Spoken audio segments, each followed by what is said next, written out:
한미 핵협의 그룹 첫 회의가 열리는 와중에 미군 장병의 월북 소식 전해졌습니다. 자, 북한에서는 미사일 도발을 하면서 긴장감을 높이고 있는데요. 관련해서 국민의힘 태영호 의원과 말씀 나눠보겠습니다. 의원님 나와 계십니까? 예, 안녕하세요. 네, 예. 의원님. 자, 미군 장병이 고의로 무단 월북을 했는데 이게 어떤 이유로 넘어간 겁니까? 예, 지금까지 나온 보도와 정황상 보면 예.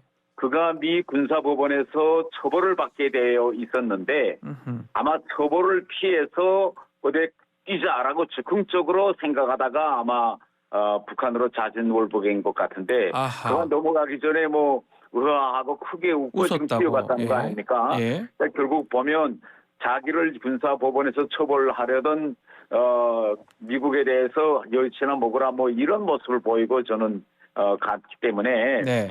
처벌을 피하려고 생각하다가 너무 극단적인 그런 잘못된 선택을 했다. 저는 이렇게 보고 있습니다. 우리 의원님이 지옥의 불시착이 될 것이다, 시작될 것이다라고 했는데 이거는 어떤 뜻입니까? 이 북한 사람들의 경우에는 아이 때부터 국가의 통제와 간섭, 뭐 폭력 이런데 적응됐기 때문에 좀 그런 지옥 같은 감을 안 느끼겠지만 네.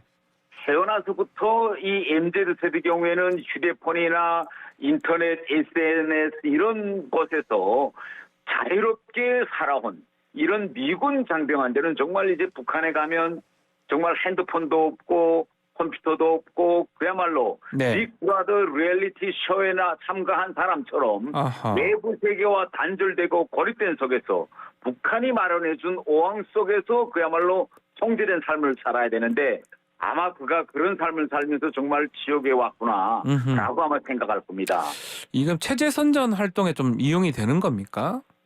이렇게 가면? 제가 보니까 체제 선전 활용도는 높지 않아 보여요. 아. 왜냐하면 본인의 계급이 높지 않고 아하. 또 지금까지 보면 북한이 지금 지난 시기와 달라진 게 뭔가 하면 북한 주민들도 밀수된 이런 드라마를 통해서 미국이나 한국이 북한보다 훨씬 더 잘 살고 있다. 이건 네. 다 알아요.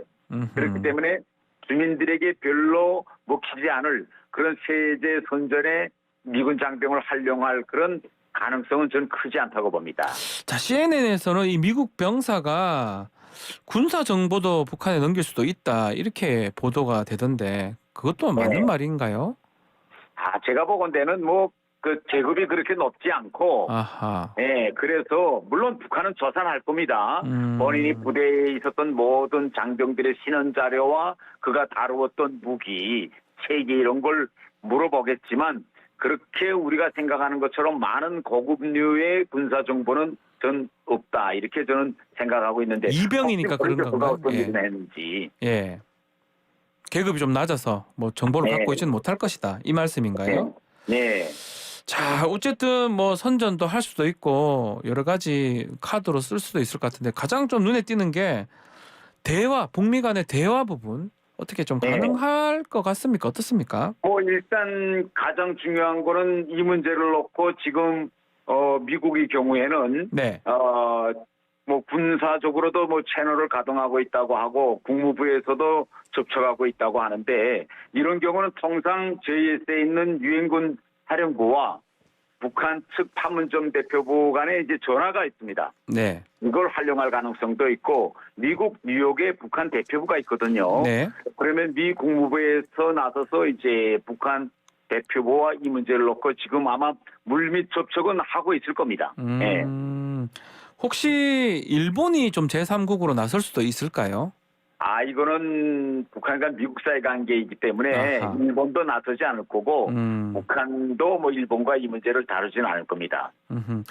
자, 지금 커트 캠벨 미 국가안전보장회의 인도태평양 조정관 한국에 있는데 뭐 지금 핵협의 그룹 첫 회의도 했었잖아요. 예. 김여정 부부장이 이 주한미군 철수에도 비핵화는 어림없다 이렇게 담화문을 냈습니다. 북한의 반응 어떻게 보십니까?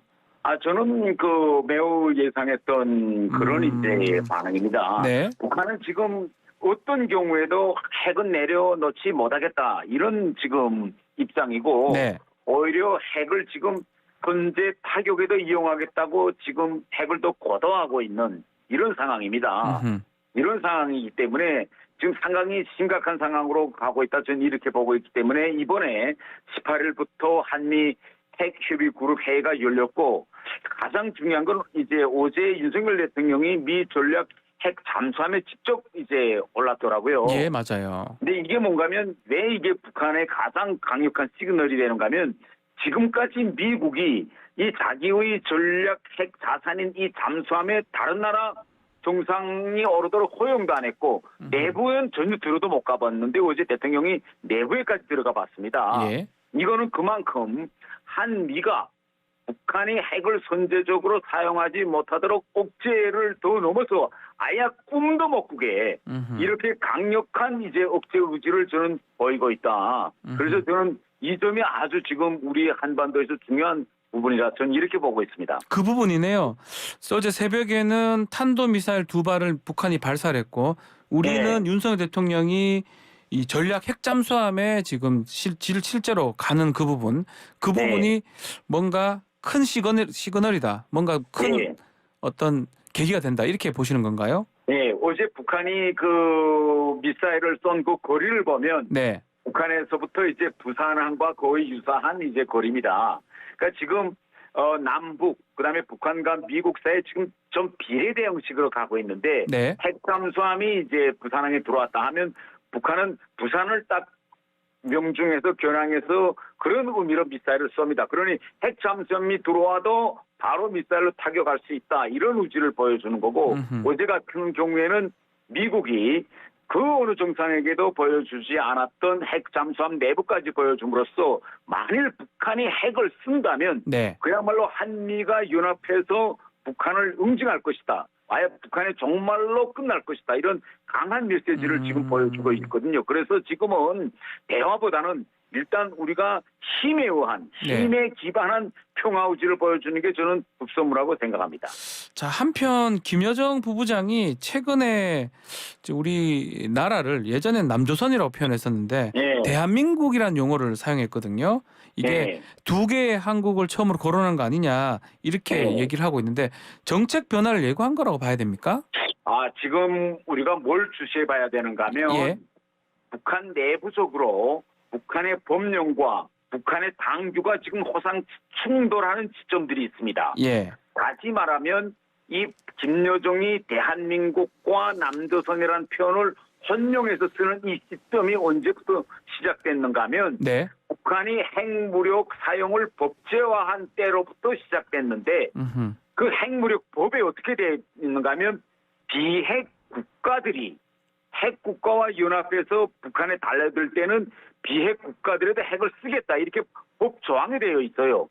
국가라고 표현했습니다. 그러면 북한이 말하는 비핵 국가는 누굴 거예요? 일본과 한국을 염두에 두거든요. 그렇죠. 그런데 당규에 또 들어가면 통일전선 전략에 하면 그것은 같은 우리 민족끼리 같이 나가야 되는 이런 또 내용이 있거든요. 그래서 지금 북한이 가만 보면 이 핵 문제와 관련됐을 때는 국가 개념으로 가고 또 남북 문제나 이런 개념으로 갈 때는 특수관계 개념으로 가고 그래서 내부적으로 북한에서도 지금 고심 중에 있다. 이것을 핵 문제와 저는 많이 연결시켜보고 있습니다. 핵 문제로요. 자, 이런 상황에서 지금 통일부 장관 특히 김용호 후보자 지명이 되면서 통일부 역할이 앞으로 어떻게 될지 어떻게 보십니까? 지난 시기에 통일부라는 이 역할에서 많은 경우가 구조적으로 보면 북한과의 협상 교류 여기에 많은 인력과 구조적으로 되어 있었는데 윤석열 대통령이 통일부의 업무에서 대북 지원부가 되어서는 안 된다 이렇게 정리해 주셨거든요. 그래서 앞으로 통일부는 물론 북한과 대화도 하고 교류도 해야 되죠. 그러나 앞으로 통일부의 기본 업무는 북한에 살고 있는 북한 주민들의 삶, 이걸 어떻게 개선할 건지, 또 북한의 인권 상황을 어떻게 개선해 줄 건지, 이런 그리고 국제 공동체와 대북 정책에서 어떻게 함께 공조해 나가겠는지 이런 부분에 앞으로 방점이 찍힐 거라고 봅니다. 자, 지금 통일부 좀 무용론도 제기되는 것 같아요. 외교부하고 통합하거나 폐지하자 이런 부분 어떻게 보십니까? 어떤 입장이십니까? 저는 통일부가 폐지되어서는 저는 안 된다고 봅니다. 아, 왜냐하면 우리 헌법에도 이제 평화, 민주평화 이런 질서에 기반해서 평화통일 정책을 추진하라고 네. 되어 있거든요. 헌법에요. 그런데 예. 이게 외교부에 이제 들어가면 음흠. 결국은 국가 대 국가 관계로 만들려는 그런 북한의 전략에 우리가 빠져들 수 있습니다. 네. 그래서 우리는 헌법에도 우리의 영토가 한반도 전역으로 되어 있고 앞으로 북한은 꼭 우리가 평화적으로 통일해야 될 대상이기 때문에 통일부라는 이런 저는 부서는 꼭 우리가 유지하고 물론 업무는 방점을 어디다 두는가에 따라서는 정권에 따라 다를 수 있지만은 네. 통일부의 업무는 정말 우리한테는 대단히 필요한 업무라고 저는 봅니다. 있어야 된다. 자, 내일 김영호 후보자 청문회 지금 예정되어 있잖아요. 예. 뭐 지금 민주당에서는 자료가 없어서 불가능하다 청문회 이 얘기가 나오고 네. 있는데 어떻게 되는 겁니까? 뭐 지금 민주당에서는 그 후보자의 개인 신상과 그 가족들에 대한 자료를 많이 요구하고 그걸 전제로 해서 뭐 자료가 안 나오면 청문회를 못 하겠다 하고 있는데 네. 이 우리 청문회와 관련한 법과 제도를 보면 그건 본인의 선택 사항입니다. 자기와 배우자와 자녀들의 상황을 내놓을 수도 있고 본인이 또 자녀들이 동의하지 않기 때문에 본인 자료만 내놓을 수도 있고 네. 이런 거거든요. 그리고 지금까지 청문회 보면 이게 매번 케이스 바이 케이스였어요. 어떤 경우에는 본인에 관련한 자료만 가지고 한 적도 있었고 그거는 우리 당뿐만 아니라 민주당 때도 같았습니다. 그런데 이걸 전제로 해서 청문회를 한다 만다 하는 건 대단히 저는 부적절하다고 생각합니다. 그래서 진행은 해야 된다 이렇게 보시는 그렇죠. 거군요. 왜냐하면 지난 시기에도 후보자들한테 자료를 요구했고 요구한 자료가 도착하지 않아서 하기 전까지 항의하고 하는 일들이 있었습니다. 그리고 청문회를 일단 열고 들어갔을 때 네. 안 나온 자료에 대해서는 야당 의원들이 대단히 심각해 질의하고 또 비판하고 했거든요. 그러면 예. 때로는 후보자들이 그 청문회 자리에서 그 자리에서 밝힐 자료들은 밝히고 네. 이렇게 했습니다. 그렇기 때문에 이 자료 이 제공 문제를 전제로 해서 청문회를 연다 안 연다 저는 이건 법규에도 딱 명시조항도 없기 때문에 이걸 가지고 저는 논쟁으로 삼으면 안 된다고 생각합니다. 자, 끝으로 이제 또 방송 또 나오셔야죠. 이게 고정으로 이렇게 나오셨었는데 네. 언제쯤 나오십니까?